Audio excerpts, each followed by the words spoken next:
Salut à tous, ravi de vous retrouver sur le plateau de Gym Tonic. L'OGC Nice est en quart de finale de la Coupe de France, un rayon de soleil dans une saison un peu terne. Et il faut le dire, un objectif maintenant clair pour cette équipe de l'OGC Nice. Et notre invité d'ailleurs cette semaine est un des hommes qui participe au renouveau des Aiglons, le vice-président délégué de l'OGC Nice. Maurice Cohen est avec nous. Salut Maurice. Salut. Chose promise, chose due. Exactement. J'avais promis de venir et bon, j'ai fait patienter un peu, mais voilà, je suis là. Il fallait que tout se calme, il fallait prendre les premières décisions. Il fallait voir un peu ce qui se passe et ce qui s'est passé pour pouvoir agir et pouvoir parler pleinement. Eh bien, on va parler évidemment avec toi de ces dernières semaines à la tête de l'OGC Nice. À mes côtés, en plateau, William Humberti. Salut William. Salut Mika, bonjour à tous. Aurélien Mar. Salut Aurélien. Salut Mika, bonjour à tous. Et Antoine Delgoulet. Salut Antoine. Salut Mika, bonjour à tous. Au sommaire de cette émission, nous reviendrons bien sûr sur cette qualification renversante face à Montpellier avec un détonateur qui se nomme Kyle Boudache. Il sera dans notre focus. Faut-il prolonger l'aventure avec Claude Puel? Ce sera le débat de la semaine dans le pour-contre. Et puis, bien sûr, dans la deuxième partie de cette émission, nous parlerons du derby, ce Nice-Monaco de dimanche 15h du côté de l'Alliance Riviera. Un derby qui sera au cœur également du Souviens-toi d'Antoine et plus particulièrement de rencontres marquantes disputées sous la présidence de Maurice Cohen. Ça ne sera pas le 4-3, on l'a déjà parlé beaucoup, mais il y en a eu d'autres, évidemment des derbys vainqueurs pour les Niçois. Voilà donc pour le sommaire de cette émission. On va tout de suite se plonger donc sur ce match et ce Nice-Montpellier de mercredi soir, match renversant. Ça fait longtemps, William, qu'on n'avait pas senti une telle communion et une telle ferveur à l'Alliance Riviera. Oui, à l'issue de la rencontre, clairement. Au cours du match, c'était plus compliqué. Franchement, celui qui me disait à 0-2 à la 69e que l'OGC Nice allait se qualifier, je l'aurais pris pour un fou. Et finalement, en fait, le fou, c'est cette équipe. Elle est folle comme son entraîneur. Parce qu'en fait, il fait des choix que personne n'aurait fait. 7 joueurs de moins de 22 ans au coup d'envoi. Zoumana Diallo, qu'on n'avait plus vu depuis la Coupe de France, justement, contre Saint-Etienne.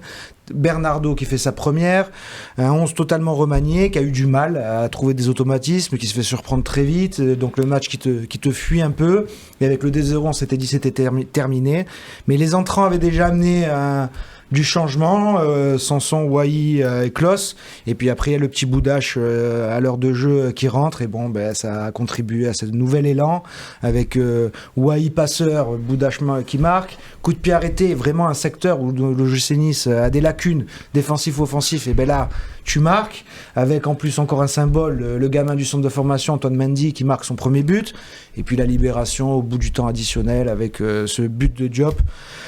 Oui, fantastique, l'alliance à la fin, cette ferveur.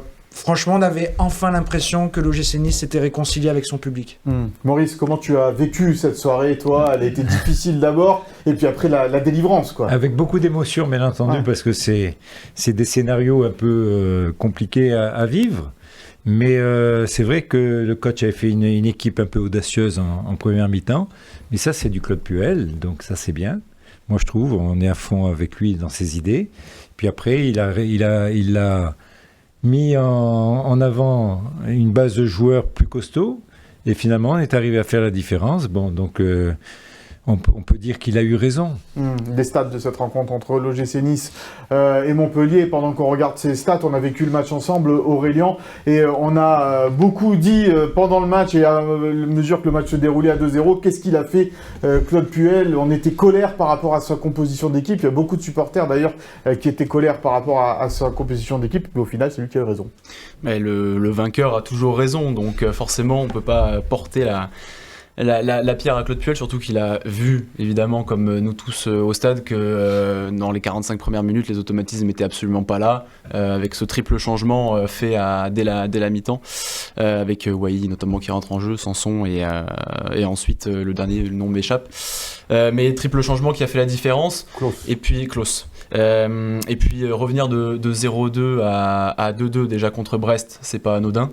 Le refaire 3 jours plus tard ensuite contre Montpellier en coupe, c'est encore moins anodin, donc ça démontre quand même une certaine force de caractère qui a énormément changé et qui s'est affirmé depuis que Claude Puel est là. Justement, Antoine, c'est ça, c'est une équipe à l'image de son entraîneur. Aujourd'hui, cette équipe de l'OGC Nice. Il a été interrogé en conférence de presse là-dessus. Bon, lui, il dit que je veux pas que l'équipe me ressemble, Claude Puel, hein, mais en fait, oui, elle lui ressemble. Moi, l'image que je retiens, à part en fait, en tant que supporter, c'est les premières vraies émotions de la saison. Ça fait vraiment beaucoup de bien. C'est 20 dernières minutes, hein, parce qu'évidemment, on oublie la purge des 70 premières.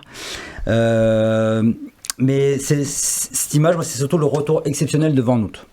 Enfin, pour moi, c'est une image forte parce que Nice tire deux fois. Il y a deux sauvetages sur la ligne, une troisième frappe. Après, je crois que c'est de Loucher. Du coup, après, Alexandre Mendy part en contre. Et Van Noot, ce retour, il a même pensé à un moment donné prendre le rouge pour éventuellement se sacrifier. Mais non, il va jusqu'au bout. Il lâche rien. Et en fait, cette équipe, elle est à l'image de cette action. Elle est à l'image de Van Noot. Elle n'a rien lâché. Elle perdait encore 2-1. Elle avait failli marquer. Et finalement, après ce sauvetage, Nice égalise et marque le 3-2. En fait, le héros, c'est aussi Van Noot. Parce que, oui, tous ceux qui ont participé à cette seconde période. C'est toute l'équipe. Et cette image, elle est magnifique. Je trouve ce tacle à l'arraché, qui a été salué d'ailleurs par le public alors que Nice perdait 2-1 comme un but. Et j'ai trouvé ça très fort. Et tu parles de héros, il y en a eu un.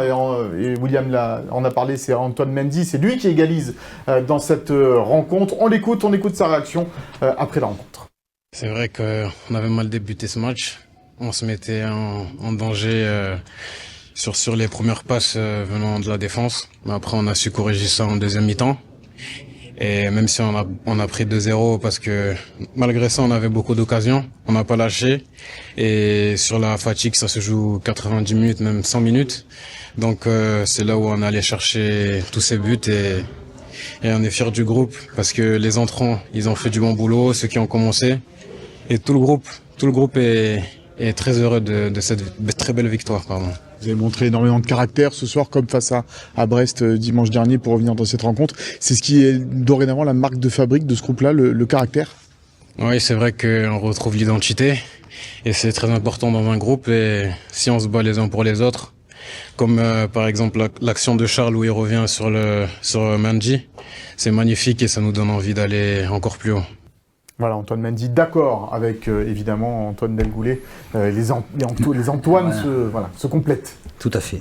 Maurice, la Coupe de France, évidemment, ça devient un objectif maintenant qu'il n'y a plus le Paris Saint-Germain dans cette compétition, qualification en quart de finale. Est-ce que clairement c'est un objectif? Non, c'est pas un objectif. On a dit qu'on prenait match après match. Oui, ça c'est la langue de bois. Mais non, c'est pas la langue de bois. Après, on ira le plus haut possible. C'est sûr que notre souhait, c'est d'aller à Paris. Mais il faut le faire. Ça ne se jouera pas à Paris d'ailleurs. C'est pas sûr encore. Ah, c'est pas sûr. On s'en fout. C'est pas ça se jouera où. Si on peut y aller, on y va. Voilà. Mais en attendant, il faut étape par étape. Maintenant, il y a Lorient. Je crois qu'on a une revanche à prendre contre eux. Ouais. Dernier match, on a perdu 3-1. Donc, je pense qu'il y a une petite revanche à prendre. Un match, s'il n'avait pas existé, peut-être que tu ne serais pas là aujourd'hui. En tout cas, en tant que vice-président délégué. Peut-être. Oui, parce qu'on va rappeler quand même le contexte de ce Lorient-Nice. William, quand même, malgré tout, c'est au retour de Lorient qu'il s'est passé tout ce qui s'est passé avec les supporters. Moi, je me rappelle uniquement le résultat qui m'importe. Ouais. Le côté sportif, le reste, on s'en fout. Mais c'est important, parce que il y a beaucoup de choses qui découlent de ça, quand même. C'est marrant, des fois, comme le hasard fait bien les choses. Le GC Nice est dans une nouvelle dynamique, une nouvelle ère, avec nouveau président, nouvel entraîneur, et tu te retrouves retour là où toute la mauvaise période a explosé. Ouais. Donc peut-être que c'est le meilleur moyen aussi de confirmer ce renouveau en retournant à Lorient, et cette fois en revenant de Lorient avec quelque chose de très positif. Avec le sourire. Voilà, et pour la coupe, j'entends beaucoup, il n'y a plus Paris, mais en fait ça veut rien dire. Parce que Lens, Lyon et Marseille, c'est trois grosses équipes. Alors, déjà ils vont se jouer, on va regarder le tableau mais il en restera un des deux, et Marseille c'est très costaud. Je suis d'accord avec toi, donc ils ont été fixés, ces matchs Strasbourg-Reims, ça sera le mardi 3 mars, Lorient-Nice, ça sera le mercredi 4 mars à 20h30, Marseille-Toulouse à 21h le même jour, et Lyon-Lens le lendemain à 21h également. Donc là, t'enlèves quand même Lyon ou Lens dans la compétition. Strasbourg, ça a l'air plus facile vu le match qu'ils ont fait contre Monaco, contre Reims. Mais attention, Reims, c'est une équipe de contre.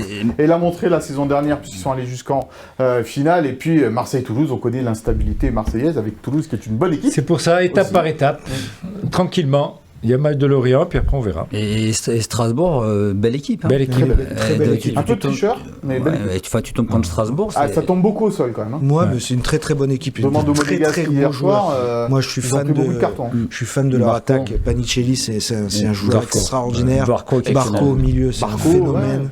Une très très belle équipe. C'est très très fort. Ça joue bien au foot. Hier, c'était beau Strasbourg-Monaco d'ailleurs. C'était un très beau match à suivre.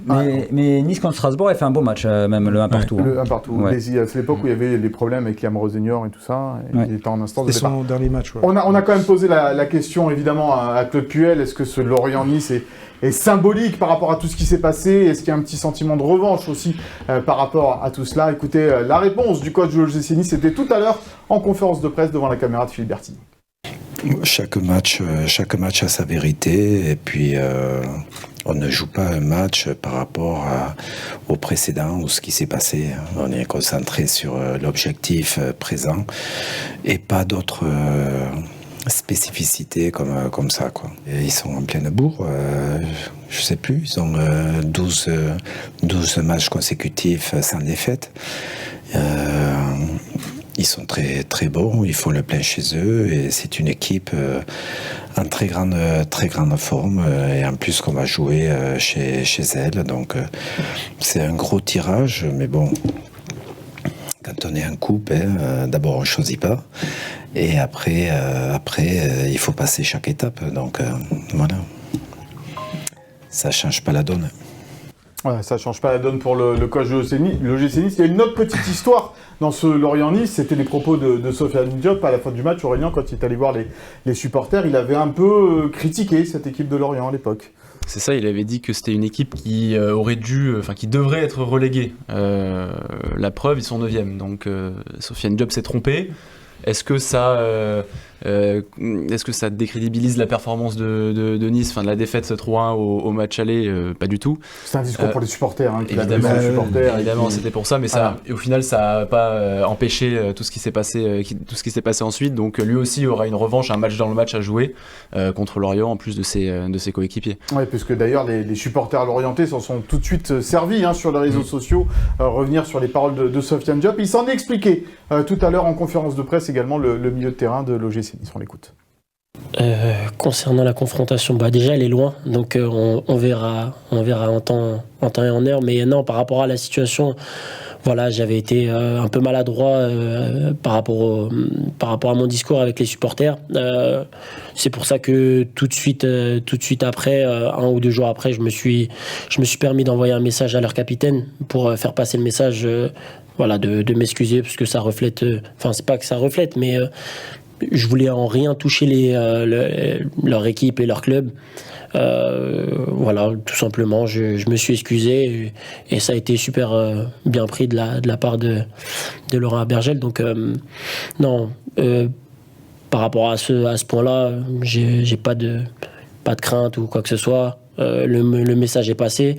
Ils font depuis que d'ailleurs qu'on a perdu chez eux, ils font que de gagner. Donc voilà, on reverra la situation en temps voulu, mais c'est sûr que on dirait que mon message, il a fait effet inverse et du coup ils sont devenus même imbattables. Donc moi je suis focus là sur le match de Monaco, mais sur la petite parenthèse, on ira là-bas pour remporter le match comme un quart de finale de Coupe de France, quoi.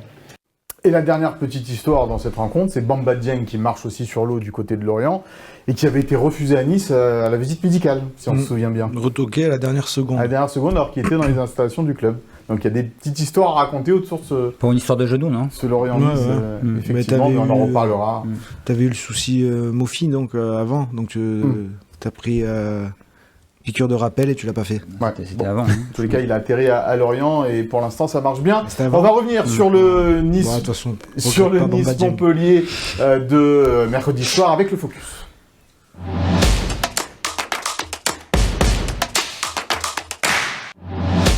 Le focus consacré à Kyle Boudache, qui a été à l'origine donc du retour de l'OGC Nice dans cette rencontre, buteur sur le 2-1. William, depuis quelques matchs, il apparaissait dans l'équipe, il rentrait, il faisait des bouts de match. Là, on l'a vu en progrès, tout simplement, dans son jeu, dans son jeu épuré, on va dire ça comme ça. Oui, mais moi j'ai envie de rester très mesuré avec ces jeunes joueurs, en fait. Parce que même sonne la révolte, je trouve ça un peu fort. Parce que marque le 2-1. Oui, mais ça ne vient pas que de lui, en fait. Déjà, la passe d'Edouahi, on l'oublie. Elle est belle. Elle est magnifique. Elle est magnifique. Bien frappé, ras de terre, deuxième poteau, brossé. Il n'a plus qu'à pousser, le gamin. Il est là, par contre. Il est là, il la met au fond. Oui. Ce qui est bien, c'est que dans la dynamique, dans les bouts de match qu'il fait, à chaque fois, il est assez régulier, il progresse, il trouve des axes de progrès intéressants. Mais voilà, raison gardée, c'est un très jeune joueur. Claude Puel le sait mieux que quiconque. Avec les jeunes, il faut faire attention parce que malheureusement, ils ont aussi une tendance à s'enflammer quand ça marche un peu trop bien. Mais c'est très bon pour la concurrence, en fait. Moi, j'en tire surtout un bénéfice collectif, c'est-à-dire que même pour Johnson, Gouveia, devant qui sont un peu plus en délicatesse, il y a le petit qui pousse derrière, et si Johnson et Gouveia ils en font pas assez, c'est le petit qui va jouer, donc ça tire un peu tout le monde vers le haut, et ça c'est ultra positif, au-delà du signal que ça envoie pour toute la formation de l'OGC Nice. Si t'es bon, tu auras ta chance, et si tu confirmes ta chance, tu vas pouvoir t'installer peut-être chez les pros. Maurice, c'est aussi pour cela que vous avez recruté Claude Puel, vous avez fait appel à Claude Puel pour lancer ces jeunes-là. Je crois que c'est dans son ADN, c'est pas qu'on l'a recruté pour ça. Je crois qu'il a son ADN, il adore ça, former des jeunes, les pousser, les préparer, les amener au plus haut niveau qu'ils peuvent atteindre. Je crois que ça fait partie de lui, et il fait attention, il les prend par petites touches, et il les amène progressivement à leur meilleure qualité possible, et je pense que c'est bien. Donc on a vu Boudache, mais on peut en voir d'autres. On a vu Bad, on va en voir d'autres sûrement. Everton, on va le revoir, c'est sûr, parce que c'est des bons joueurs, mais il faut aller par petites touches, et pour ça Claude il sait faire. Les stats de Kyle Boudache depuis donc l'arrivée de Claude Puel, et depuis qu'il a crapillé quelques temps de jeu, quelques minutes dans le jeu, donc avec 4 apparitions déjà, 132 minutes jouées, avec 4 tirs et un but, un dribbleur, 37% de dribble réussi, parce qu'il tente beaucoup de choses aussi Aurélien. Il y a du déchet bien évidemment dans son jeu, mais on sent qu'il y a un petit quelque chose quand même derrière. Moi, les joueurs qui ne tentent pas assez, je les appelle les ailiers sans ailes. Bon, lui, il a l'air d'en avoir, parce que c'est quelqu'un qui va, je parle sous réserve des 2 matchs qu'on a vus, des 2 bouts de match. Il a un peu moins joué contre Ludogorets et sur Nantes, ou Go Ahead Eagles juste avant.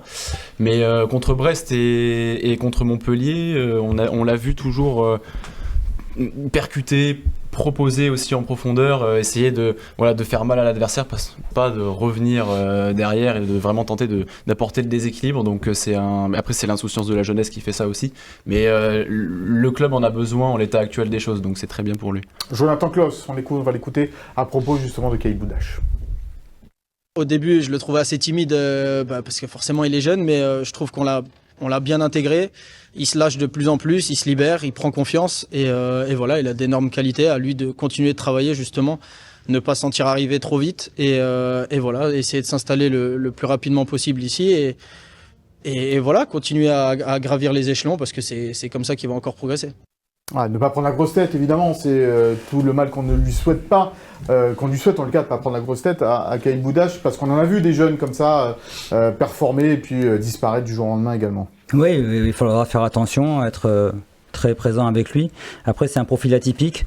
En plus, c'est le genre de joueur effectivement où le public va s'enflammer. Parce qu'il peut faire des différences individuelles, et c'est un joueur de foot qui sent le foot, qui pue le foot même, voilà, parce qu'il peut faire de très beaux crochets, il fait le spectacle, et quand on vient au stade c'est pour avoir du spectacle, et lui il en offre, donc c'est pour ça qu'il faudrait être doublement vigilant avec lui, pour justement pas qu'il prenne la grosse tête, puisque c'est des joueurs comme ça, c'est des joueurs talentueux, mais qui effectivement peuvent encore peut-être prendre la grosse tête plus rapidement. On en parlait un petit peu la semaine dernière, Will, c'est un profil un peu à la Buonanni, on peut dire ça un peu comme ça, et qui s'est perdu à un moment donné aussi, Badreddine Buonanni. Un petit peu, mais je le trouve plus dans la percussion vitesse balle au pied. Oui, Buonanni, c'est plus la qualité technique pure, qualité de passe, qualité... et je le vois plus en percussion, petit feu follet justement, plus que Buonanni. Après, faut voir dans la finition ce qu'il est capable de faire. Là, il finit bien parce que bon, c'est un plat du pied, mais qualité de frappe à voir quand il sera en situation.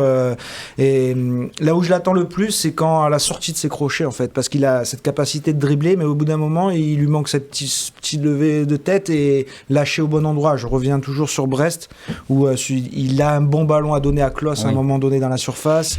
Voilà, s'il le fait, ça sublime tout et peut-être qu'il est encore décisif sur cette action s'il le fait. Mais voilà, à voir si sur les matchs à venir, il va progresser là-dessus.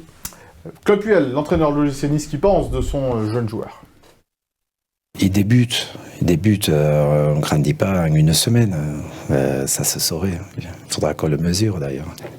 Non, là, c'est juste, j'ai trouvé son dernier match un peu plus abouti que le précédent, dans la mesure où derrière ses fulgurances, il a été capable d'être plus épuré avec une meilleure gestion. Voilà, mais tout ça là aussi c'est un gamin qui débute, qui aura des hauts, qui aura des bas, et il faut l'accepter parce que c'est la jeunesse tout simplement, et c'est le métier qui petit à petit rentrera. Voilà, Claude Puel qui s'exprime sur le cas de Caïd Boudache. Au-delà de ça, Maurice, la formation, on le sait, ça a toujours été quelque chose d'important à l'OGC Nice, même de ta présidence à l'époque, c'était un peu plus compliqué parfois aussi.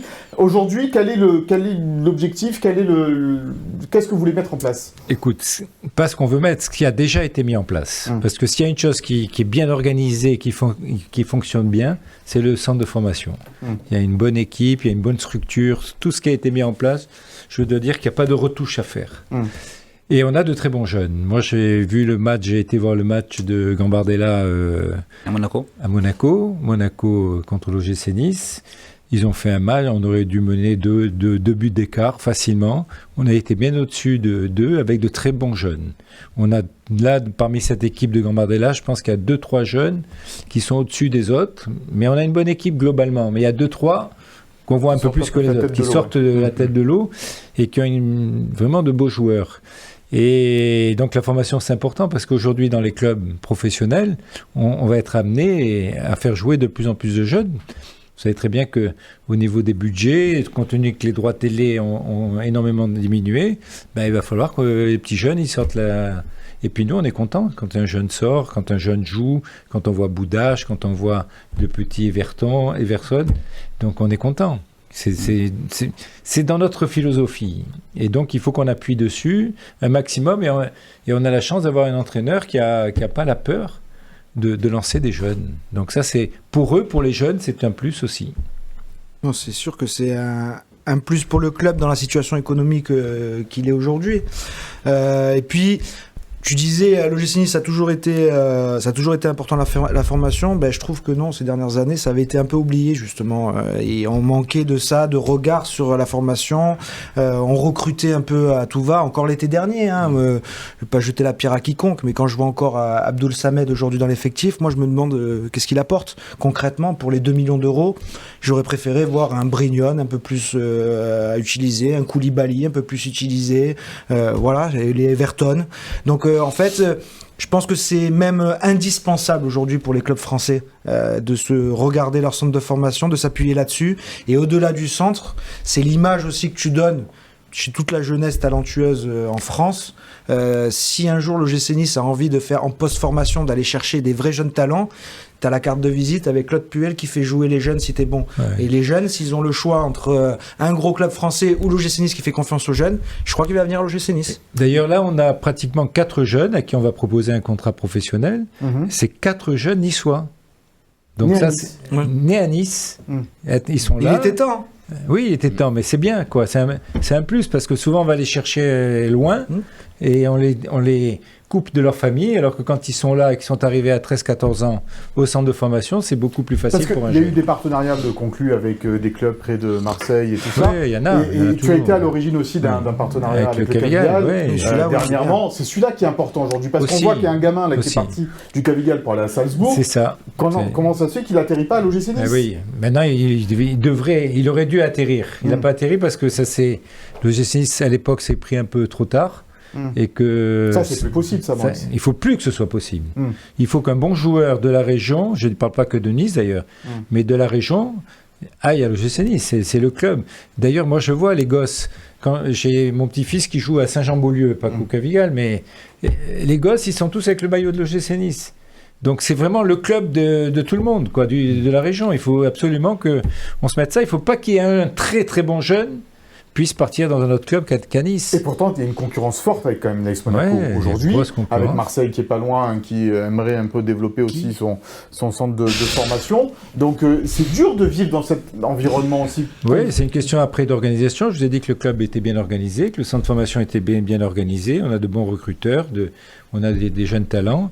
On est pas mal. C'est le côté positif. Moi, je suis arrivé et j'ai découvert comment c'était fait. Je dois dire que j'ai été agréablement surpris. Mais comme je disais, tu as un joueur d'aujourd'hui 18 ans qui a un vrai talent. Tu as Nice, l'OGC Nice, Marseille et Monaco qui viennent te voir. Tu vas où? Concrètement. À le Marseille, tu vas jouer avec De Zerbi, l'exigence. Regarde, ils ont un petit talent. De Zerbi, dans 6 mois, il est plus là. Non, mais peu importe, c'est le projet club. Tu le vois bien, Robinho Vaz, ils avaient un petit talent, ils l'ont vendu tout de suite. Donc, c'est pas quelque chose qui fait rêver les jeunes. L'AS Monaco, ils jouent les jeunes, à part Akliouche et les Ben Seguir. Mais c'était des talents Koulibaly, Bamba. Et les Boisbré qui est parti, il avait beaucoup joué, alors que c'est un talent.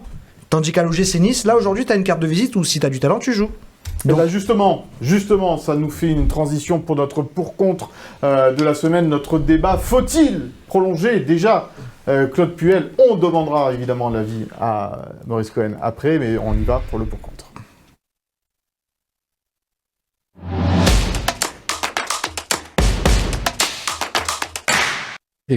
C'est le débat qu'on a eu un petit peu déjà dès mercredi soir, en voyant ce qui s'est passé contre Montpellier, ce retournement de situation. Aurélien, faut-il déjà prolonger Claude Puel?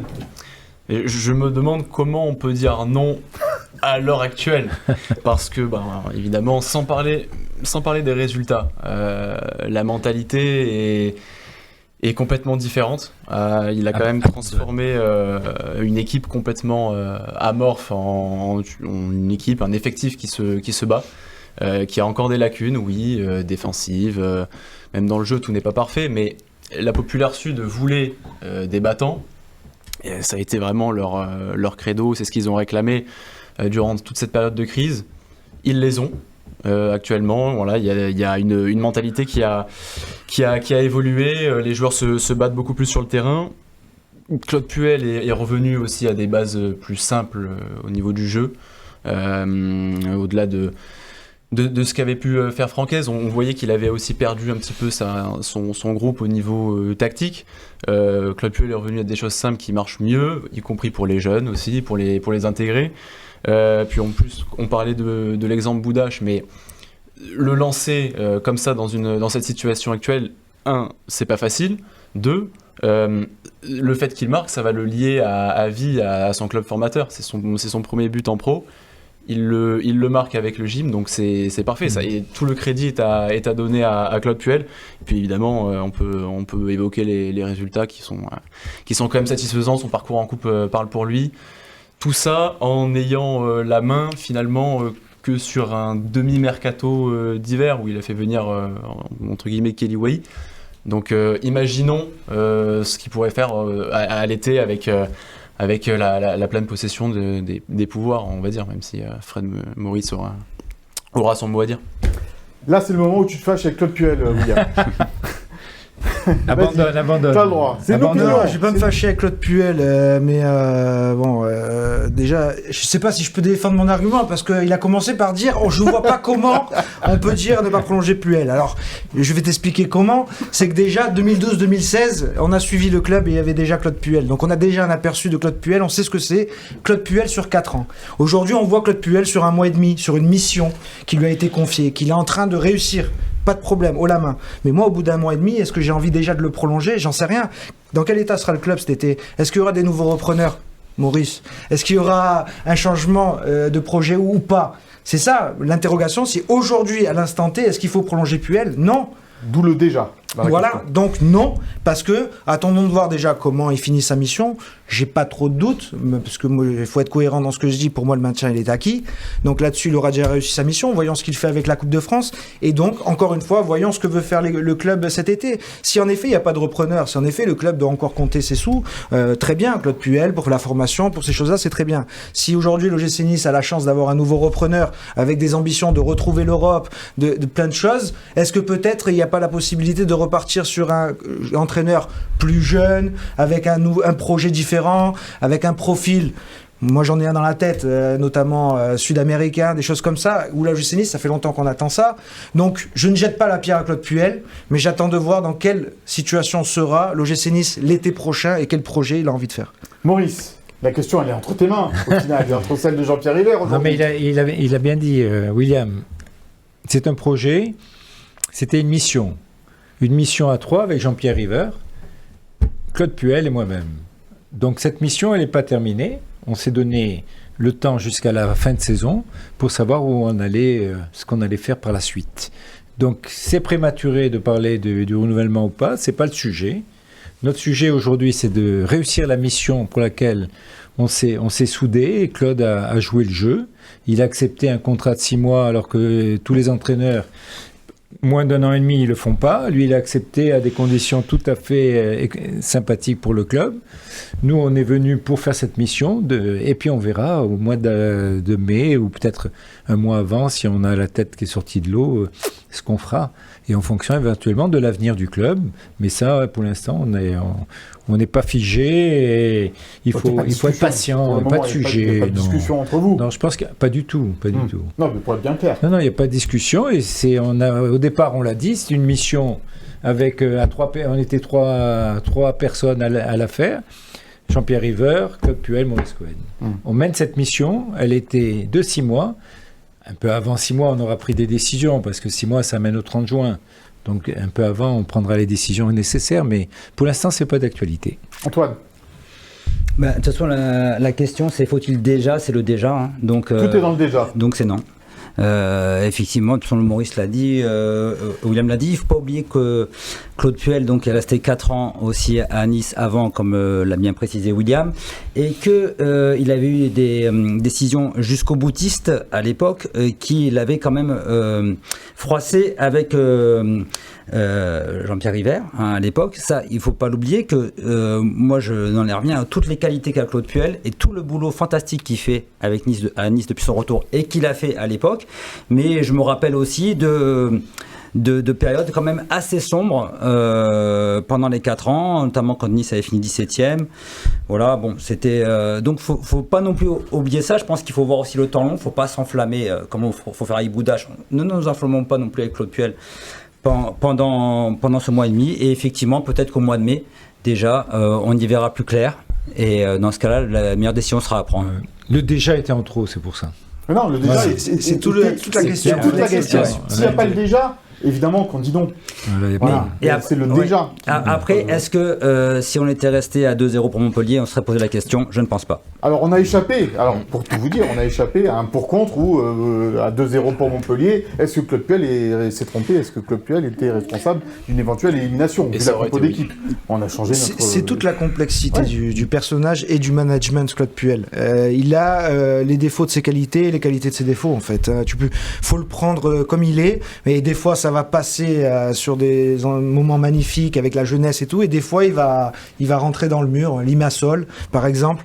Et voilà, on se souvient de ces échecs-là où n'importe quel autre coach n'aurait pas fait ça. Mais c'est Claude Puel. On dit en histoire. Comment? Ouais, un autre malheur. Ouais. Je n'ai rarement vu des plus durs que lui encore. Mais ça fait partie du personnage. Exactement. Et sa force, c'est aussi ce qui fait que les jeunes. Tout à fait. Bon, allez, on va discuter un petit peu plus avec Maurice Cohen dans le tac au tac.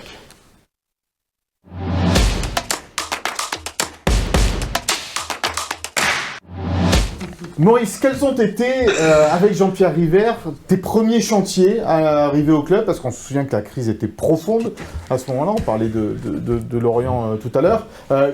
Là, sur les deux mois qui viennent de s'écouler, qu'est-ce qui a été le plus important pour tous les deux? Quand on est arrivé, le plus important, c'était de renouer avec les supporters.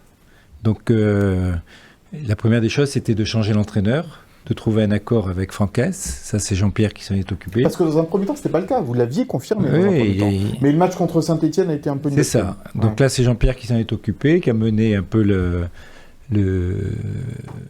la décision de changer d'entraîneur, tout en concertation ensemble. Donc ça a été la première mission. Puis après, c'était d'abord de trouver un nouvel entraîneur. On avait 2 possibilités, on en a choisi une.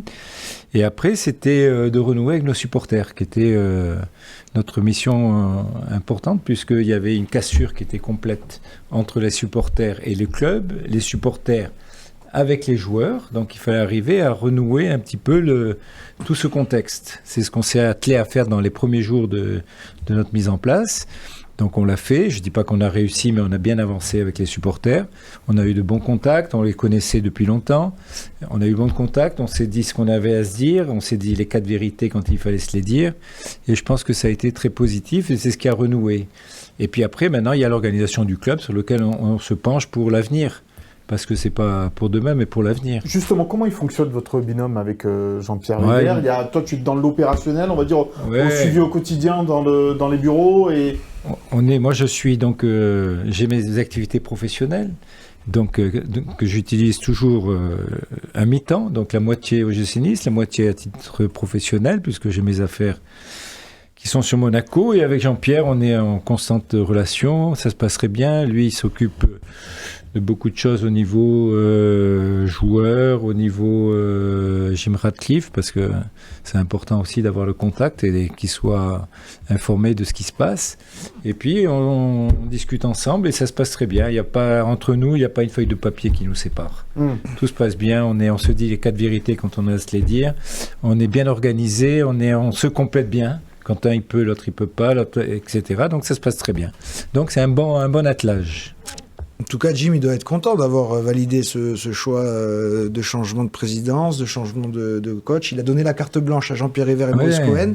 Ouais. Un mois après, la bascule, elle est bonne, elle est positive. Ça, j'espère qu'elle continuera. Il dit quoi? Continuera. Vous l'avez revu là depuis? Non, on l'a pas revu. Non. Jean-Pierre a des contacts avec lui, mais pas moi. Chacun son travail. Donc Jean-Pierre a des contacts fréquents, que ce soit avec Jean-Claude Blanc ou avec Jim Ratcliffe. Et Jean-Claude Blanc, moi je l'ai vu récemment, on a passé ensemble 2-3 heures. Voilà, ça se passe très bien, on ne peut pas dire le contraire. Après, en interne au club, il faut ménager les susceptibilités des uns et des autres, quoi.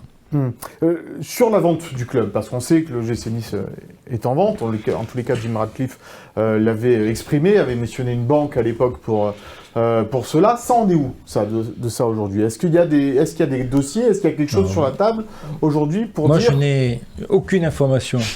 C'est pas que je ne vais pas vous le dire, c'est que j'en ai pas.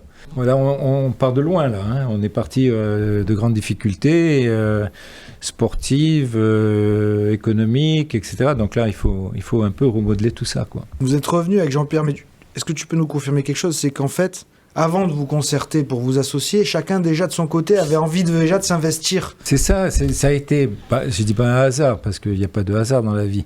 Moi, j'avais contacté à l'époque Fabrice Boquet, après cette histoire de bus, pour lui dire, écoute, comme je venais à tous les matchs, j'avais des contacts avec lui, on avait sympathisé, je lui avais dit, écoute, si tu veux, moi je peux t'aider à titre bénévole, tu me nommes conseiller du président, et je vais essayer de t'aider avec les supporters, avec le truc...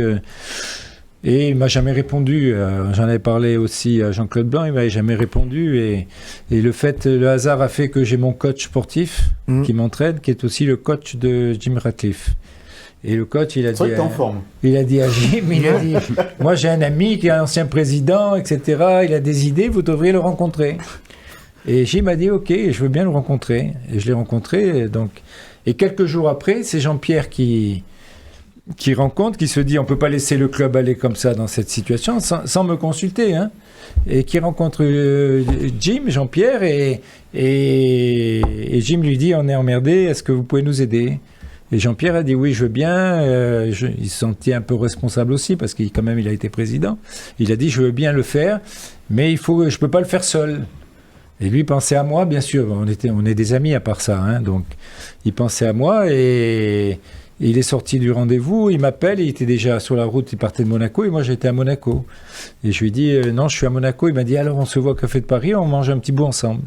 Et je le vois, il me dit voilà, je sors de voir Jim et bon, il faut qu'on lui réponde. Est-ce que tu serais partant? Au début, j'ai dit laisse-moi réfléchir 24 heures. Et puis après, au café, j'ai dit allez, ok, on y va. Voilà, ça s'est fait comme ça.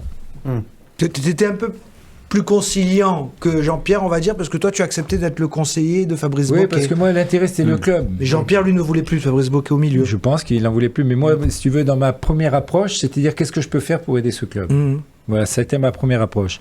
Après, quand Jean-Pierre m'a proposé ça, j'ai dit on y va à fond. Voilà. Il a fallu aussi régler un petit peu les histoires du passé avec les transferts de Jérémy Boga et de Terem Moffi. C'était important aussi pour le club de passer à autre chose avec ces deux joueurs-là. Oui, c'était essentiel même. Je pense qu'il faut tourner, j'ai dit, tourner la page, pas fermer le livre parce qu'ils sont encore sous contrat. Mais non, c'était important qu'on trouve des solutions pour eux et pour nous. Parce que financièrement, deux belles solutions. Ça a un impact. Donc, non, c'est très bien comme ça. Il a fallu faire quand même preuve d'intransigeance. On a été intransigeants parce que leur stratégie à eux et à leurs avocats, c'était de partir libre et même avec quelques indemnités supplémentaires. Et donc là, on a dit non, ils vont rester, ils ont qu'à rester en maladie, pas de problème. Et donc on a été assez ferme, mais ils ont bien compris après la réunion à la Ligue de conciliation qu'on n'allait pas lâcher et on est resté très très ferme. Et ils l'ont senti, et ils ont attendu le dernier moment, ils pensaient qu'on allait craquer, et nous on n'a pas bougé, on n'a pas craqué. Et voilà, bon, ce que je constate, c'est qu'ils étaient quand même en bonne santé pour aller à Porto et à la Juve. Voilà. Ils étaient plus traumatisés. On peut en parler des médecins qui font des arrêts maladie? Non, parce que j'ai des amis qui ont besoin d'avoir des jours de repos. On n'est pas médecin, on n'en sait rien. Moi, une question que je me posais, Maurice, avec le départ de Fabrice Bocquet, est-ce que pour les grands matchs, on va pouvoir rouvrir le troisième anneau? Écoute, on est en train d'y réfléchir. Parce qu'il y a un grand match qui va arriver, ça va être Paris. Bon, Monaco, on est quand même bien. Aujourd'hui, je crois qu'on était sur 22 000 potentiels. On est en train de réfléchir pour Paris. On en a parlé aujourd'hui. Donc, on est en train d'étudier un peu la chose. Pour Paris et pour la saison prochaine, peut-être? Bon, moi, je suis favorable à tout ouvrir. Je ne sais pas pourquoi ils ont fermé, pour réduire un peu la capacité. Parce que j'espère que ce club, on va arriver à drainer 35 000 personnes. Quoi. Oui, tu es optimiste quand même là. Oui, je suis optimiste, mais j'y crois. Parce que ça a été, tu sais, moi j'étais à l'origine de la construction de stade. On n'a pas eu cette chance. Mais on était parti toujours sous 35 000. En disant, la région, entre Cannes et Menton, on doit être capable de réunir 35 amateurs du football. Quoi. Surtout que pour les grands matchs, l'Alliance Riviera a déjà été remplie à plus de 30 000 personnes. Donc avec le troisième anneau qui était... Non, la chose est à 33 000 d'ailleurs aujourd'hui. Même à l'Alliance Riviera, c'est autour de 33 000, plus que 30... 36, Il a été construit à 36, mais il restait... Ouais, il y a eu des... parce que tu as raccourci. Oui, plutôt à 34 000. Elle était à 33, 34. On ne peut pas dire exactement. Sécuritaire aussi, le chiffre, mais moi je suis plutôt favorable à ouvrir pour essayer. Il faut qu'on ait cette ambition. C'est un message important. Oui, cette ambition de faire venir les supporters, les amoureux du foot, que ce soit des gens de la région ou des Niçois. Moi, c'est depuis cette exigence, quand on arrivait à remplir le stade du Ré, bon, il était beaucoup plus petit, mais quelle ambiance. Quelle ambiance. Et je rêve de voir ça dans notre stade aujourd'hui. C'est un rêve. Mais on va y arriver. Hein. Il faut y croire. Will parlait tout à l'heure, on va revenir sur l'aspect sportif. Pour lui, le maintien est acquis, tu as 8 points d'avance sur le premier barragiste. Est-ce qu'il y a encore des doutes là-dessus, parce que c'était votre première mission, assurer le maintien? Tant que c'est pas fait mathématiquement, on a toujours le doute. On ne sait jamais au football comment ça peut évoluer. On peut vite perdre 3 matchs et les autres en gagner 3 et se retrouver en difficulté. Donc non, il faut qu'on soit sorti mathématiquement pour que l'on puisse respirer tranquillement. Quoi. Aujourd'hui, on a toujours cet objectif du maintien. On s'en est bien sorti jusqu'à maintenant sur des résultats. Peut-être qu'on perdra des matchs, on va en gagner, on va en perdre. Mais à la fin, il faut que mathématiquement, on soit hors de portée de nos adversaires pour être tranquille. Et est-ce que dans un petit coin de votre tête, vous les dirigeants, vous avez encore un tout petit espoir éventuellement d'accrocher une 7e place qui est toujours accessible avec une superbe série. Tout à l'heure, j'ai dit qu'au football, tout était possible. On se privera de rien. Il suffit simplement de gagner des matchs. Et puis on verra au coup par coup. Il faut en gagner 3 en Coupe de France déjà si tu veux être européen l'année prochaine. Déjà. C'est plus facile entre guillemets que les 6 ou 7 matchs que tu dois gagner. Je suis d'accord, c'est le chemin. La fin de saison, C'est le chemin le plus court, mais avec un marathon, des fois, tu peux aller faire plus quoi loin. en Coupe d'Europe On verra. Oui, mais c'est pas grave. Non, mais oui, quand même, faut pas l'oublier. Il faut rester ambitieux parce que sinon. Bon. Malgré tout. Un mot également sur Florian Maurice, quand même, malgré tout. Maurice, parce que c'est vrai que vous avez eu la volonté de travailler avec Florian. Comment ça se passe aujourd'hui dans la gestion du club au quotidien ? Écoute, au quotidien, moi je le vois tous les jours. On se fait une petite réunion, ça se passe très bien. Il travaille beaucoup. Tous les matins, il est là à 7h30. Il s'en va le soir à 7h. C'est un gros travailleur. C'est un passionné. Et donc, pour moi, il fait un excellent travail. Il faut qu'il s'appuie. On a une cellule de recrutement. Là, peut-être qu'on peut arriver à faire trouver des solutions, des ajustements. Mais il fait un bon travail. En tous les cas, il bosse beaucoup. Voilà. Vous comptez sur lui en tous les cas. Oui, on jusqu'à compte. La fin de saison, voire plus. On compte sur lui jusqu'à la fin de saison, ça c'est sûr. Et après, je vous dis, tout va un mois avant, on fera un point, si vous voulez bien. Mais pour l'instant, il est à fond dessus. Il travaille déjà sur la prochaine saison au niveau des joueurs. Et donc, on sait où on a besoin de joueurs. On sait qui potentiellement va partir. Donc, on a déjà ciblé. On a beaucoup travaillé là-dessus. Ce qui ne nous empêchera pas de faire appel à des consultants extérieurs pour nous aider dans certains pays ou autres pour essayer de trouver des joueurs, sortir quelques pépites, comme on a su le faire à l'époque avec Ospina, Ederson, etc. Donc Portugal aussi, avec Ricardo, d'Albert.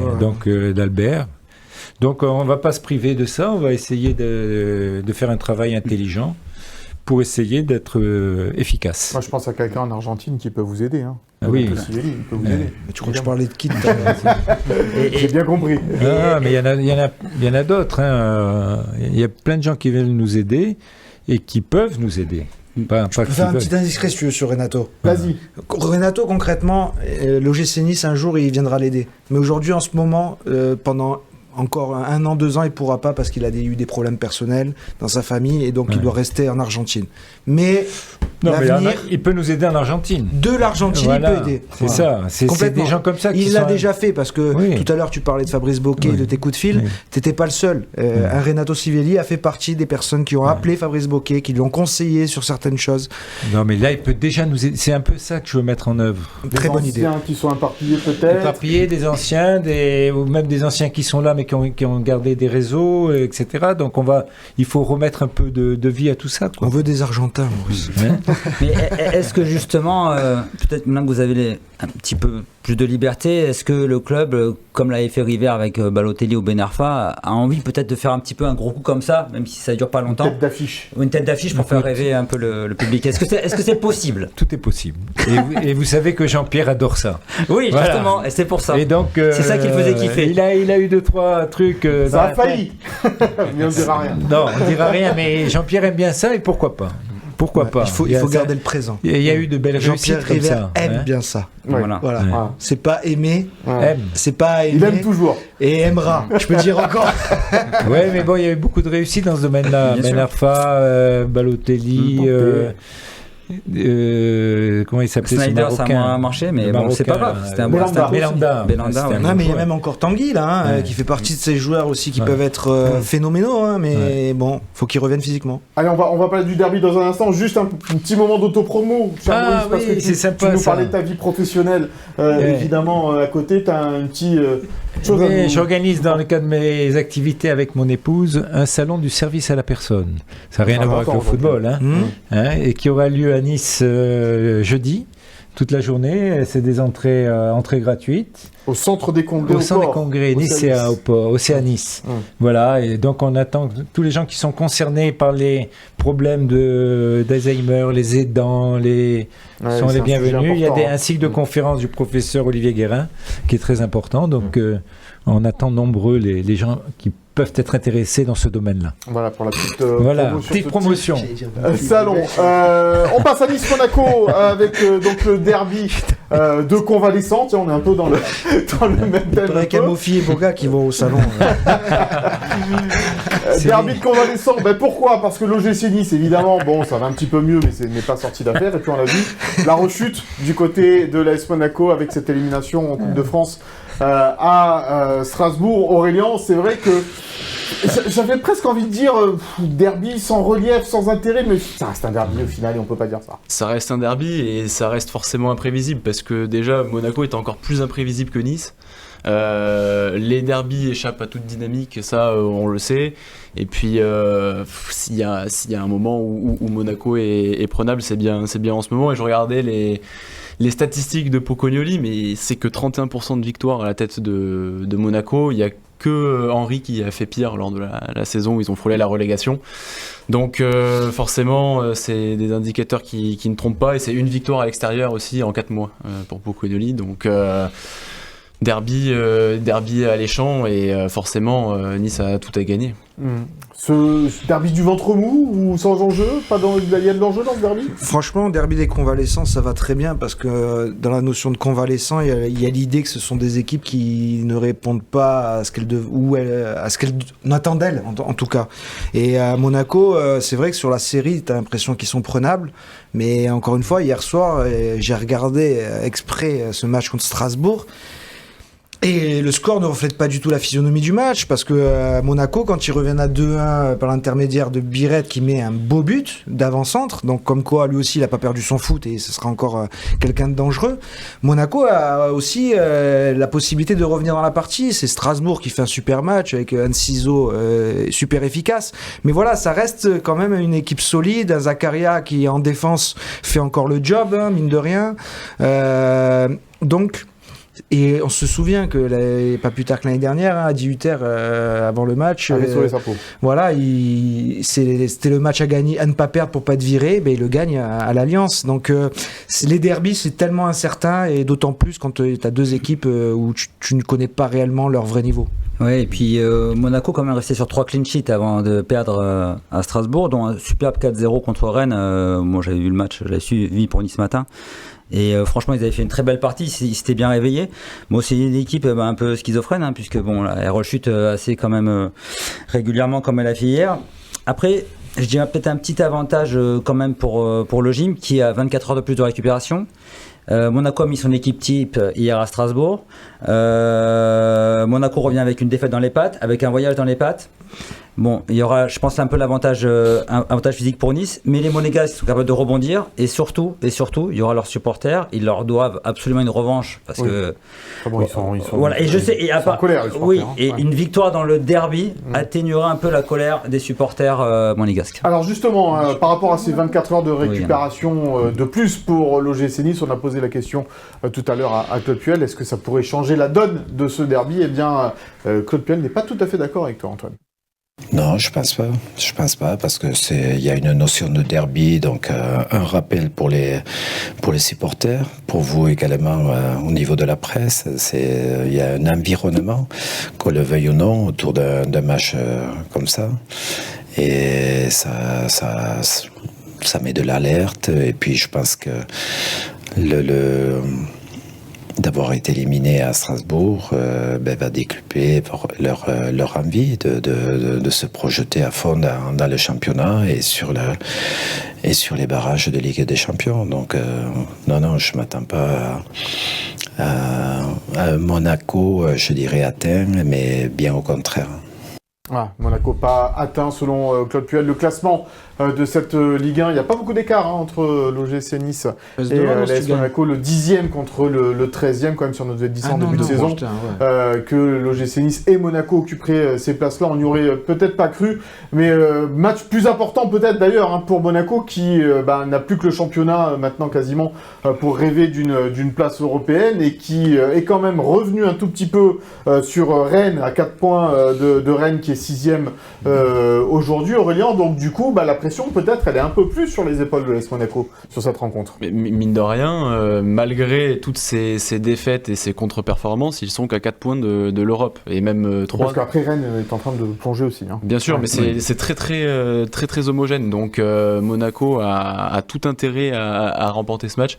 Nice, évidemment, a moins de pression, mais il y a une certaine envie par rapport au public aussi. Il faut surfer sur cette dynamique parce que la Populaire Sud finalement ne vivra que son 3e match depuis le boycott. Un derby, ça veut dire énormément de choses aussi, donc c'est plutôt à ce niveau-là, au niveau de la mentalité, qu'il faudra appuyer encore pour les Niçois. Moins de pression pour le gym, Maurice ? Ouais, la pression, c'est un derby. Vous savez toujours que les derbys entre Nice et Monaco-Nice, c'est des derbys, ce sont des chocs. Et donc, il n'y a pas le classement, il n'y a rien d'autre que ça. L'idée, c'est de jouer, de gagner le match. Voilà, ça fait partie d'un derby et l'objectif, c'est de gagner. De le gagner, pas tellement par rapport aux points, pas tellement. Bon, on a besoin de points, mais un derby pour faire plaisir à nos supporters, pour la dynamique des joueurs et tout ça, il faut gagner un match. Pour ça, moi je suis pas d'accord avec vous sur Monaco, plus de pression que Nice, pas du tout, parce que tu te mets dans la place de l'OGC Nice, tu perds et derrière, par miracle, ça se met un peu à gagner, les mal classés. Ah mais je sais pas, moi je t'écoute, tu nous as dit que l'OGC Nice était sauvé. Moi je dis que l'OGC Nice est sauvé parce que historiquement, c'est les faits qui parlent, mais je te parle de situation dans laquelle tu te retrouves. Si tu te retrouves à 4 points seulement, alors que là, si tu gagnes, non seulement t'en mets 10 peut-être, mais en plus, on parle de Monaco qui est qu'à 4 points. Et pourquoi ça serait pas Nice qui serait qu'à 5 points de la 7e après? Donc c'est pareil. Nice a tout intérêt aussi à gagner ce match pour confirmer la bonne passe, la dynamique. Et non seulement tu viens de faire nul contre Brest, tu viens de gagner en Coupe de France, mais tu gagnes le derby. Là, t'as une vraie confirmation de vraie bonne période et un nouvel élan. Tu le perds, tu casses quelque chose. Et Monaco, c'est pareil.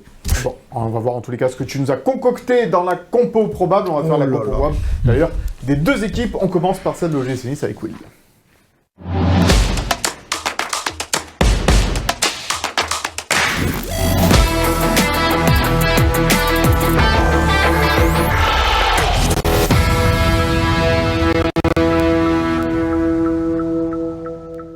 Probable de l'OGC Nice face à Monaco. Alors à J-2 de cette rencontre. J-2 et surtout maintenant avec Claude Puel, on n'a plus rien. Difficile d'avoir des infos sur le groupe.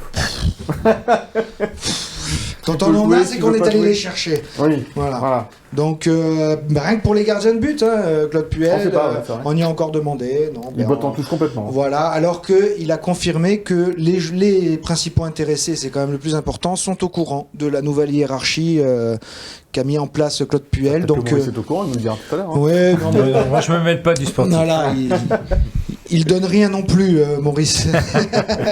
Alors, donc tu as choisi Maxime Dupé, tu suis la logique. Je suis la logique Claude Puel. Donc, Yvan Diouf a retrouvé les buts en Coupe de France. Maxime Dupé avait joué en championnat. Donc, Maxime Dupé va jouer en championnat aussi. Derrière, on va rester sur le 4-2-3-1, qui est le nouveau système préférentiel du coach. Donc, Jonathan Klaus, qui est rentré qu'à la mi-temps, va pouvoir enchaîner. Dante, qui n'était pas dans le groupe en Coupe de France, semble quand même apte à pouvoir reprendre dès ce week-end. Lui, en tout cas, après le match de Brest, se sentait très bien, contrairement à ses précédentes prestations où dès qu'il sortait, il sentait que ça couinait un peu les genoux. Là, ça a l'air d'aller. Il a pris bien 2 mois quand même pour bien se récupérer. Donc, avec Opong, il pourrait faire la paire et laisser le couloir gauche à Ali Abdi, puisque Melvin Bard ne devrait être encore pas là, comme Hicham Boudaoui. Oui. Boudaoui qui est toujours absent, milieu de terrain du coup. De coup, milieu de terrain, on associerait plutôt Sanson et Van Hout dans la paire de relayeurs derrière la ligne de 3 en soutien de la pointe. Donc ça ferait du 4-2-3-1, donc Sanson, Van Hout. Et Bernardo qui serait en soutien de Wai, plus devant eux. C'est un pari que tu fais avec Bernardo, mais ce ne sera pas ton seul pari. Non, ce ne sera pas mon seul pari. Et tu vas nous expliquer pourquoi. Si, c'est mon seul pari. C'est ton seul pari, d'accord. J'ai changé. T'as changé. Ah, j'ai changé. En cours de vas-y, j'ai changé. Mis devant. Et devant, oui, du coup. Donc Wai et donc Louché à droite et Sofiane Diop à gauche. Donc Bernardo entre les deux en soutien de Wai.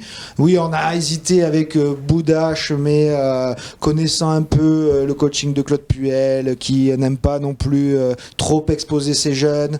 Et c'est vrai qu'il a ce côté aussi feu follet qui peut être plus propice à une entrée en cours de match plutôt qu'à une titularisation. Mais bon, voilà, on est à 48 heures du match, on n'a pas trop les infos du côté du coach, mais on part sur ce pari-là. Alors, vous ne mettez pas Bernardo ici, parce que vous avez bien compris que les écrans ne nous permettaient pas de mettre Bernardo dans l'axe, mais il serait évidemment dans l'axe de la défense. Voilà pour cette comprobat. De toute façon, Will, Claude Puel, il fait un peu ce qu'il veut depuis le début. Et, il fait complètement ce qu'il veut. Et on a souvent eu tout faux. Hein, c'est normal qu'il fasse ce qu'il veut, non? Exactement. C'est le coach, bien sûr. Voilà. C'est pas à nous de lui dire. Il n'y a rien d'extraordinaire, quoi.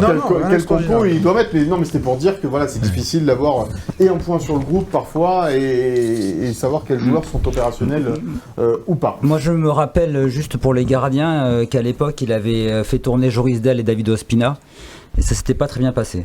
Et finalement, il est même Pouplin au départ. Et David Ospina a finalement repris sa place, mais bon. Bon, pour l'instant, en tous les cas, c'est ce que veut tenter de faire une concurrence entre les gardiens de but. On va passer à la compo probable de l'AS Monaco avec Aurélien. Il s'y colle. On y va. Est-ce qu'il y a un jingle? Pas de jingle? Oui. Allez, non, tu viens. Pas de jingle, allez hop, on le fait comme ça, à l'ancienne, pas de jingle pour le jingle. Tant pis, hop, ouais, tu fais bien le jingle. Alors, qu'est-ce que, en concertation avec Vivien Seller, évidemment, qu'on embrasse, évidemment, et qui rentre de Strasbourg. Je ne suis qu'un exécutant, c'est lui qui a évidemment mis en place la compo. Selon les toutes dernières infos de Strasbourg. Alors, parle mieux, plus près du micro et ça sera parfait. Ça sera un peu mieux, c'est sûr.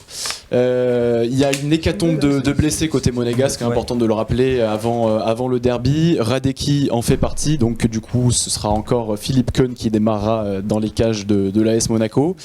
Derrière, ce sera une défense à 3, la même qui a été alignée cette semaine contre Strasbourg, avec Thésée, Zakaria qui va prendre l'axe de la charnière à 3.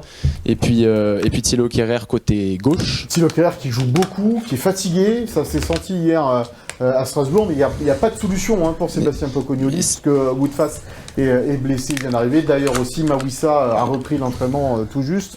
Donc on n'a pas encore d'infos, la conférence de presse de l'AS Monaco, ça aura lieu samedi, mais c'est vrai que c'est le nouveau système de Pocognoli et Thilo Kehrer est un peu dans le dur ces temps-ci. Exactement, mais c'est la vraie inquiétude côté monégasque, parce que Woodface pourrait faire son retour dans le groupe, mais il serait sans doute trop juste pour intégrer directement le 11.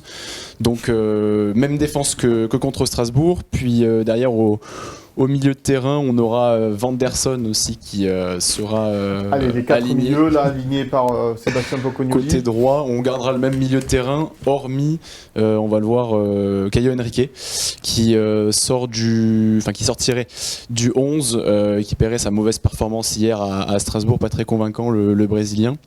Sinon, on reste sur le même double pivot aussi au milieu avec Koulibaly et Camara, Vanderson donc à droite et puis Diatta, entré à la mi-temps à Strasbourg. Le couteau suisse, Diatta. Le couteau suisse qui peut vraiment jouer partout, à droite, à gauche, au milieu. Ouattara est blessé du côté de l'AS Monaco aussi. Bien sûr. Il peut occuper ce poste de piston gauche. L'un des nombreux blessés, Pogba évidemment out comme d'habitude. Et puis devant... Un changement également avec toujours Akliouche en soutien de Biarrett, avec Adingra qui lui aussi est rentré à la pause contre Strasbourg et qui prendrait la place de Golovin, insignifiant en ce moment. Est-ce que tu as l'info pourquoi pas Balogun? Dans le 11, Vivien t'a donné cette info-là? Alors Vivien m'a donné l'info. Biarrett déjà non seulement a marqué un beau but contre Strasbourg, mais Balogun semble encore un peu touché de son coup subi contre Rennes, qu'il avait forcé à sortir. Il est rentré que quelques minutes hier. À la Méno et donc il reste encore pour l'instant sous incertain à cause de ce coup reçu, donc c'est pour ça que Biarrête pourrait être de nouveau reconduit. Attention à ce Adingra qui a fait une bonne rentrée. J'allais dire un petit mot sur ce Adingra qui est prêté par Sunderland, qu'il avait acheté l'été dernier 24 millions et demi. Brentford ou Brighton, à Brighton. Très très très très bon joueur, jeune. Très bonne rentrée. Mais hier, il fait une grosse entrée percutante. Bon, tu vois qu'il a du déchet parce que pendant 10 minutes il disparaît et à la fin il touche le poteau en percussion. Mais il a du feu dans les jambes, ce joueur. Il faudra faire très attention. Et c'est un profil que Monaco a pas du tout parce que pour le coup, à part cherchait depuis longtemps. À part Idumbo qui était plus ou moins ailier mais qui a pas convaincu, Adingra est l'un des seuls véritables percuteurs comme ça à être dans l'effectif. Donc bonne recrue. Avec un Ansu Fati également qui est blessé et qui pourrait peut-être être dans le groupe. Mais peut-être pas titulaire du côté de l'attaque monégasque, parce que lui, il marque des buts du côté. Et concernant Biarritz, il faut pas oublier qu'il avait fait du mal au gym l'année dernière au Louis II. Oui, quand il venait d'arriver, effectivement, il marchait sur l'eau à cette époque-là, Lucas Biarritz. Mais hier, il met encore un beau but. Il a un but d'attaquant. But d'avancante. Vrai but d'avancante, bon, le ballon un peu contré, mais il faut la mettre quand même. Tout ce qu'il fait, c'est très beau but. Voilà ce qu'on peut dire donc sur ce Nice-Monaco dimanche 15h du côté de l'Alliance Riviera. On vous attend évidemment très nombreux pour soutenir les Aiglons. On va reparler des Nice-Monaco dans un instant avec Antoine dans le Souviens-toi. Mais avant cela, un cadeau à vous faire gagner.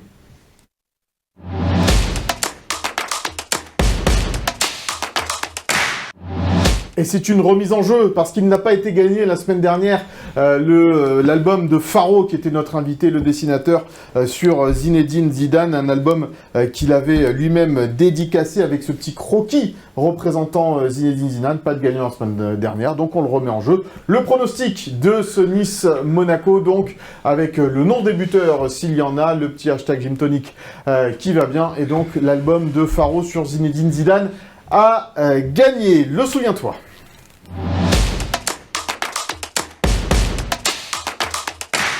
Pas de jeu cette semaine, Antoine. Non, on a Nagui en grève. Ouais. Et Jean-Luc Reichmann aussi. Nagui est en grève et Jean-Luc Reichmann aussi. Bon, allez. Tu vas nous parler des derbys vécus par Maurice Cohen. Alors le 4-3, on le connaît tous, on en a 100 fois parlé, donc on a décidé de parler d'autre chose. Oui, et puis il ne faut pas oublier que c'est à Nice-Monaco et non pas Monaco-Nice. Exactement. Voilà, donc on va rester sur les derbys. Donc sous l'ère Maurice Cohen, la première ère Maurice Cohen, il faut préciser qui a duré 7 ans, de 2002 à 2009. Et donc on a choisi 2 derbys, 2 victoires quand même, parce qu'on est à Gymtonic, on n'est pas à l'ASM Tonic. Et pas mal ça. Oui. Monde de mission. Chercher loin. Et donc on est parti d'abord sur un Nice-Monaco, donc de la première saison de la remontée, donc en 2002, c'est le 8 novembre 2002, on joue la 14e journée. C'est d'abord le premier derby sous l'ère Maurice Cohen, donc devant 15 000 spectateurs au Ré. C'est donc avant la rencontre, Nice est 3e parce que Nice fait une super saison, un super début de saison cette année-là. 3e avec 23 points et reçoit Monaco qui est 8e avec 20 points, qui reste sur 8 matchs en défaite. Nice n'avait plus gagné depuis 3 matchs aussi. Au gym, il y a Grégory dans les cages, Varro, Cobos, Pamaro, Abardonado, Everson, Roy, Kabadiawara notamment, entraîneur Ganatror. À Monaco, il y a du lourd, avec Marquez, Evra, Squilassi, Gallardo, Roten. Squilassi. C'est un C. Il n'y en a pas 2. D'accord. Il n'y a pas de C. Pourquoi pas? Il n'y a pas de C. C'est Squilassi. Il n'y a pas de C. On peut dire Squilassi. Allez. Tu disais Toto Squilassi ou Squilassi? Toto Squilassi. Il y avait 2 C. Voilà, merci. Mais c'est un corps. Bon, Squilassi, comme vous voulez. Gallardo, Roten. Julie, tu manges du Figatelli. Julie, Nonda, et Marco Simone sur le banc avec l'entraîneur Didier Deschamps. C'est quand même une grosse équipe. Voilà, donc le gym, grosse entame du gym qui presse très très fort. À l'image de Serge Ayeli qui jouait titulaire, qu'on va voir là, très très entreprenant en attaque, et aussi d'un Everson sur tous les fronts. Et en début de match, la SM est asphyxiée et poussée à la faute, à l'image de Pierre Fanfan, donc, qui fait une faute sur Ayeli à la 24e minute devant la surface. Everson qui va tirer le coup franc du gauche, il frappe, ça tape dans le mur, ça revient, contrôle de la poitrine, et là on voit la frappe de Heavy qui va finir dans le petit filet de Tony Silva, qui était gardien à la place de Flavio Roma ce jour-là. Donc 1-0 pour le gym. Tu t'en souviens celui-là, Maurice? Oui, c'est ton premier match. Voilà. Premier Nice-Monaco. Donc premier Nice-Monaco. Ouais. Et donc on va voir Everson en action sur la prochaine photo. Voilà, donc Nice très très solide avec Everson en feu. en attaque comme en défense. Il était de partout. Et ensuite, Nice rentrera un petit peu, se mettra un petit peu derrière, malgré quelques frayeurs, tiendra le coup après la pause et remportera donc son premier derby du 21e siècle. Et mieux, il reprendra même la tête de la Ligue 1 grâce à des résultats favorables après cette 14e journée.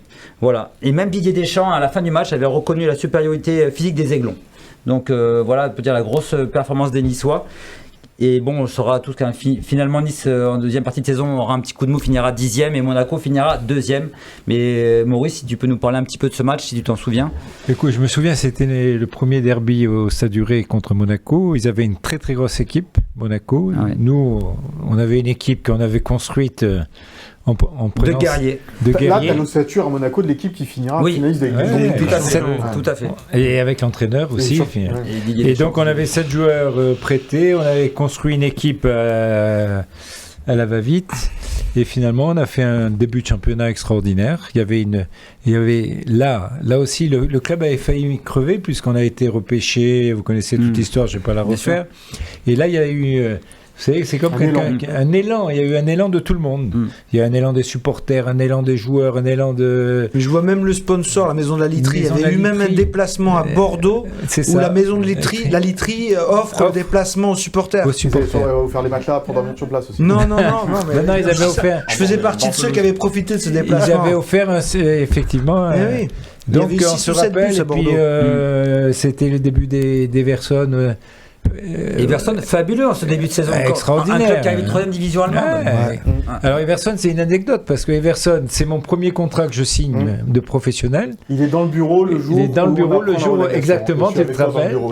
Et je l'ai signé ce jour où on a eu l'accord de la Fédé, puisque c'était la Fédé qui devait donner son accord, le comité directeur. Et quand je reviens, Saint-Étienne, je pouvais pas, j'avais mon beau-père qui est décédé, donc j'étais pas là pour Saint-Étienne. Et le premier match où je viens, qui c'est qui joue en premier? Everton, le fils de... Ah oui.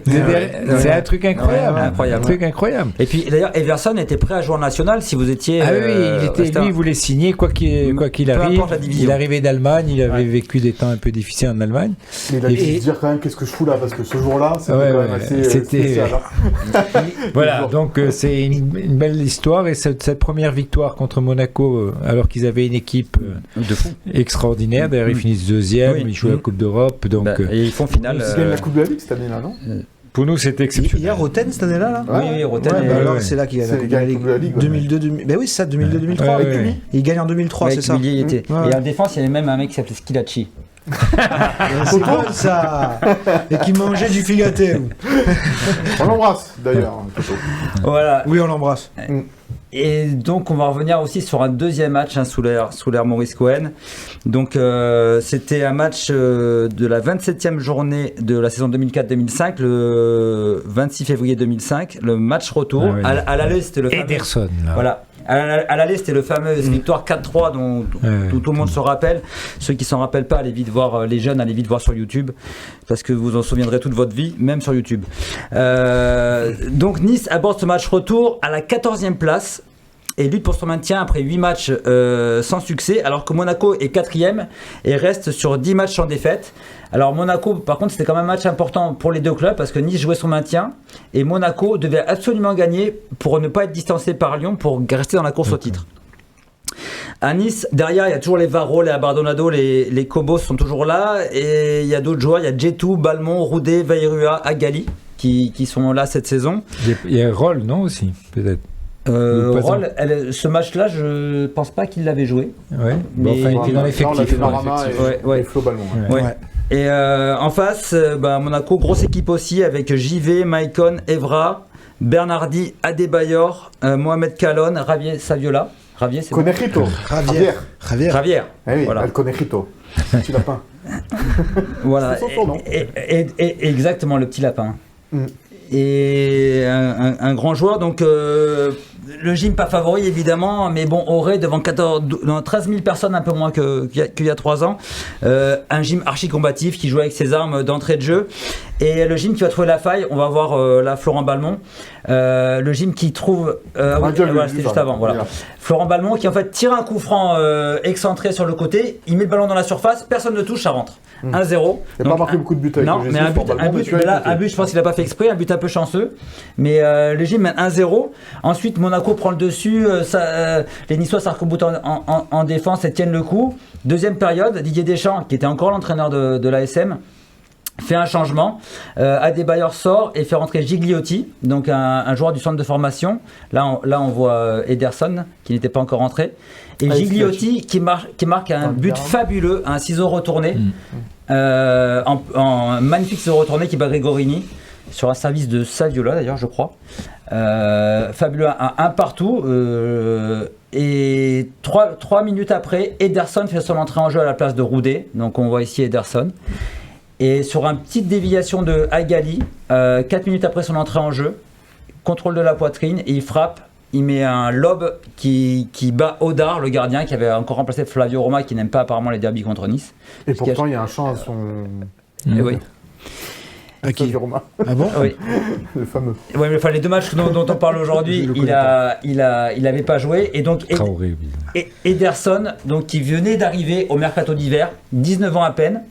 Donc c'était son 3e bout de match avec le Gym, qui vient de rentrer et qui donc marque un but de 40 mètres. Voilà, fabuleux. Donc, et le Gym qui tient son score de 2-1. Malgré la domination, là on voit Odar dépité, donc qui se prend un but. Il s'est pris 2 buts horribles d'ailleurs pour lui ce jour-là. Donc le Gym tient son 2-1, gagne cette victoire, donc avec des remplaçants qu'on fait la différence. Donc voilà. Donc, Chouchou, qui est devenu chouchou rapidement duré. En même c'est un temps, super joueur. Hein, t'arrives, t'es brésilien. Premier ballon, tu mets une frappe de 40 mètres dans le derby contre Monaco.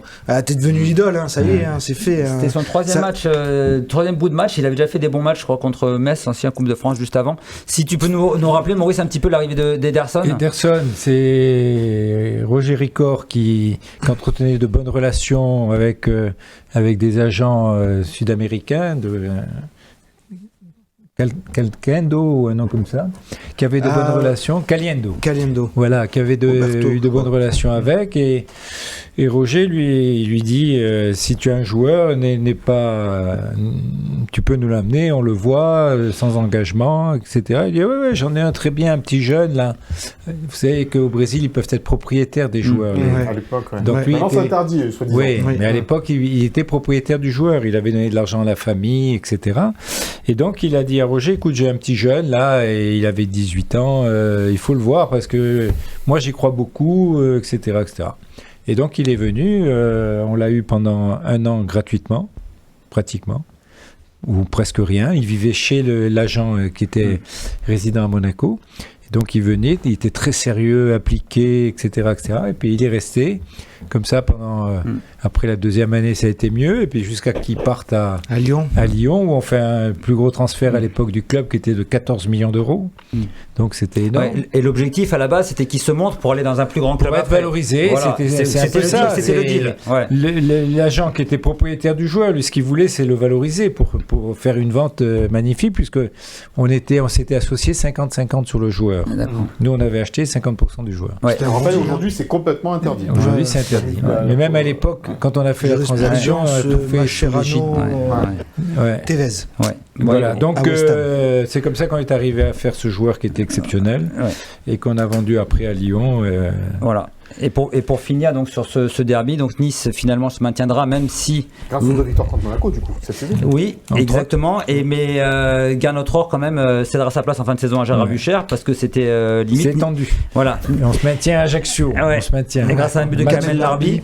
Nice finira 12e et Monaco 3e derrière Lyon et Lille. Donc pour la dernière de Deschamps.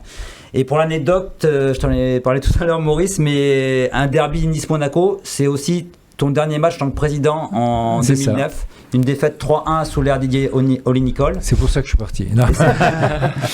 Et donc, Oli-Nicole n'est pas resté longtemps plus longtemps. Ouais, 5 mois de plus. Et 2 jours après, donc, ce match-là, tu as annoncé ta démission. Mon départ.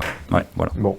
Là, je ne vais pas vous la raconter. Mais ça sera pas le cas. Non. Même s'il y a défaite, c'est bon, tu restes quand même. Mais on va gagner. Il n'y a pas de défaite possible. Bon, allez, voilà, le message, il est passé par Maurice Cohen, le vice-président délégué de cette OGC Nice. Merci Maurice. Merci, d'avoir été avec Maurice. nous. C'était un super moment, comme d'habitude, avec toi. Tu viendras nous confirmer en fin de saison, Puel ou quelqu'un d'autre, on ne sait pas, on verra bien comment ça va se passer. Aurélien, William, Antoine, merci à vous. À la réalisation cette semaine, Sophie Doncé, Philippe Bertini, Nicolas Le Couturier de Curcy. On se retrouve, nous, la semaine prochaine pour un nouveau numéro de Gym Tonic. D'ici là, passez une bonne fin de semaine, un bon week-end et à la semaine prochaine. Bye bye.